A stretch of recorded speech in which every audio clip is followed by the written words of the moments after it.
بسم اللہ الرحمن الرحیم۔ السلام علیکم ورحمۃ اللہ وبرکاتہ۔ عرفہ کے دن اللہ کا سب سے زیادہ جہنم سے آزادی دینا۔ رسول اللہ صلی اللہ علیہ وآلہ وسلم نے فرمایا، اللہ تعالیٰ عرفہ کے دن سے زیادہ کسی بھی دن اپنے بندوں کو جہنم سے آزاد نہیں فرماتا۔ عرفہ کے دن اللہ تعالیٰ کا اپنے بندوں پر فخر کرنا۔ عرفہ کے دن اللہ تعالیٰ اپنے بندوں کے قریب ہوتا ہے اور فرشتوں کے سامنے اپنے بندوں پر فخر فرماتا ہے۔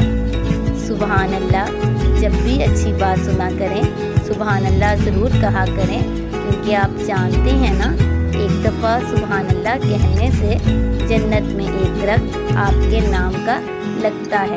اللہ پاک سے دعا ہے کہ اللہ پاک اس مبارک دن کے صدقے ہم سب کی بخشش فرما دے اور ہمارے پیارے جو اس دنیا سے رخصت ہو گئے ہیں انہیں جنت الفردوس میں اعلیٰ مقام عطا فرمائے اور سب مسلمانوں کو جہنم سے آزادی دے دے اور سب کو جنت الفردوس میں اعلیٰ مقام عطا فرمائے۔